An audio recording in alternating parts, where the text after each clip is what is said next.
दोस्तों, आप सब ने YouTube में चिड्डू कृष्णमूर्ति के बारे में बहुत सी वीडियोस देखी होंगी, जहां पर उन्हें एक बहुत बड़े स्पिरिचुअल गुरु की तरह दिखाया जाता है।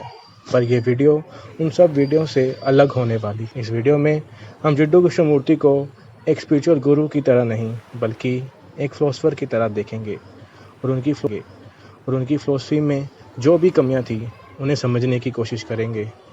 वैसे तो जेके अपनी अंतिम स्पीच में भी यही बोले कि कोई भी उनकी बात को समझ नहीं पाया। इस वीडियो के माध्यम से हम समझने की कोशिश करेंगे कि क्या सच में लोग उनकी बात को समझ नहीं पाए या उनकी फिलॉसफी ही अनप्रैक्टिकल थी। मैं यहाँ अनप्रैक्टिकल वर्ड का यूज़ बहुत ही सोच समझ कर रहा हूँ। मुझे पता है बहुत से लोगों की भावनाएं इस वीडियो से आहत होने वाली हैं, पर मेरी इस वीडियो का उद्देश्य सिर्फ़ और सिर्फ क्रिटिकल थिंकिंग को, रैशनैलिटी को प्रमोट करना है। तो चलिए शुरू करते हैं। सबसे पहले हम जानने की कोशिश करेंगे कि जेके को स्पिरिचुअल गुरु की तरह क्यों देखा जाता है, जबकि उन्होंने गुरुओं का बहुत ही बेबाकी से खंडन किया।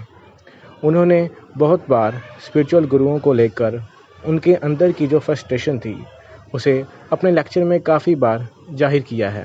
पर फिर भी आखिर क्यों लोग उन्हें आज भी एक स्पिरिचुअल गुरु की तरह देखते हैं? बहुत बड़ा कारण जेके खुद थे। जेके बार बार दुख का कारण ईगो को ही बताते थे। उनकी फेमस स्टेटमेंट्स हैं, observer is the observed, controller is the controlled, thinker is the thought. अगर किसी इंसान ने हल्के से भी बुद्धिज़्म की स्टडी की हो, अद्वैत वेदांत की फ़िलॉसफी को समझा हो, तो वो समझ लेगा जेके उसी से इंस्पायर्ड थे। खैर, हम इस वीडियो में जेके की कोर फ़िलॉसफी के बारे में बात करेंगे।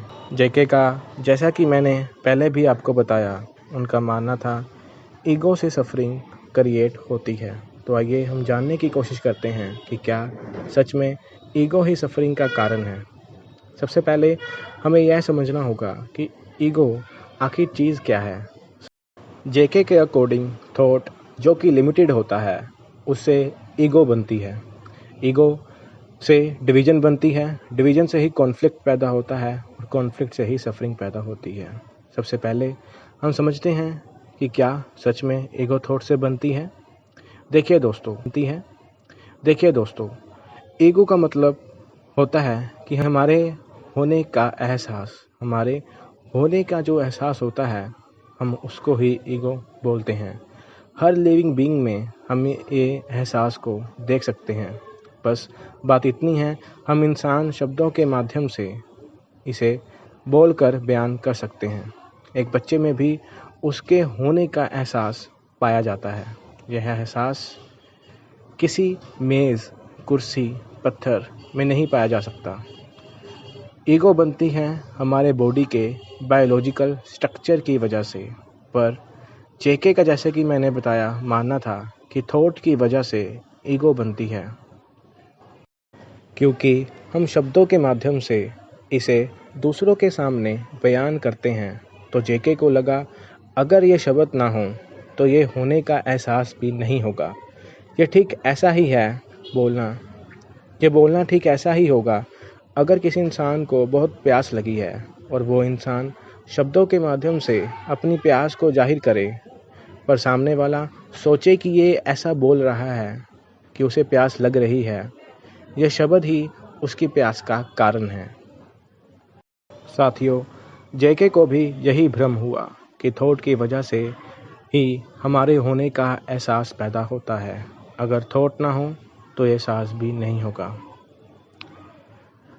अगर हम एक बार मान भी लें कि थॉट से ईगो बनती है, तो ये हमारे दुख का कारण कैसे हुई। हमें जो भी दुख होता है साथियों, उसके बहुत सारे कारण होते हैं। जैसा कि किसी को अगर खाने के लिए अच्छा खाना ना मिल रहा हो, पहनने के लिए कपड़े नहीं मिल रहे हों, बच्चे को पढ़ाने के लिए पैसे नहीं हों, माँ अस्पताल में बीमार पड़ी हो पर अच्छी हेल्थ केयर फैसिलिटी ना मिल रही हो, और भी बहुत सारे हमारी रोज़मर्रा की ज़िंदगी में दुखों के कारण होते हैं। हमारे दुख के इस मामले इस मामले में बुद्धा की फ़िलॉसफ़ी थोड़ी सी सही साबित होती है। जब भी उन्हें कोई बोलता था कि मुझे दुख है, तो बुद्ध उसका कारण निवारण पर फोकस करते थे, ना कि अपने होने के एहसास को ही दुख बता देते थे। चलिए एक बार के लिए मान भी लें कि ईगो ही हमारे सारे दुख का मूल है, तो क्या जेके ने जो ईगो को ख़त्म करने का उपाय बताया वो सार्थक था भी? इसको भी जानने की कोशिश करते हैं। जेके हर चीज़ का सलूशन ऑब्जर्वेशन को बताते थे। वो थॉट को, विचार को इतना सार्थक नहीं मानते थे। ये बात आपको लगभग हर स्पिरिचुअल गुरु में कॉमन मिलेगी। एक तो पहले ही हमारा एजुकेशन सिस्टम हमें क्रिटिकल थिंकिंग के लिए तैयार नहीं करता है। हमें क्वेश्चन पूछने के लिए कभी मोटिवेट नहीं कर हमें क्वेश्चन पूछने के लिए कभी भी प्रेरित नहीं करता है। ऊपर से ये स्पिरिचुअल गुरुस भी इसी बात का फ़ायदा उठाते हैं।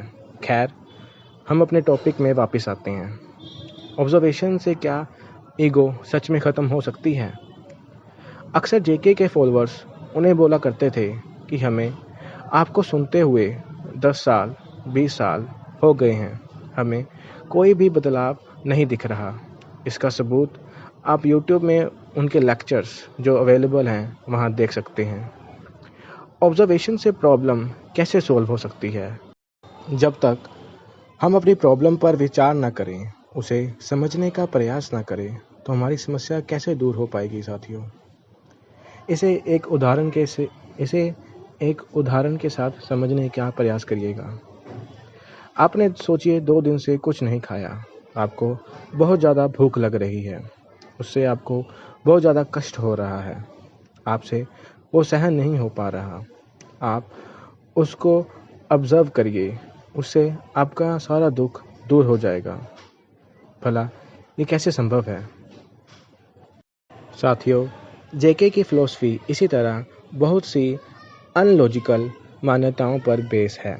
जेके विचार को, जैसा कि आपने देखा ही होगा, इतना सार्थक नहीं समझते हैं। इसीलिए उन्होंने शायद कभी भी अपनी फ़िलॉसफ़ी पर गहरा चिंतन नहीं करा, जबकि उनके फॉलोअर उन्हें बोलते रहे, उन्हें उनकी टीचिंग से कोई भी फ़ायदा नहीं मिल रहा है।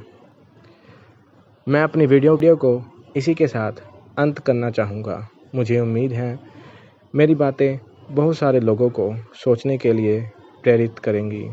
धन्यवाद।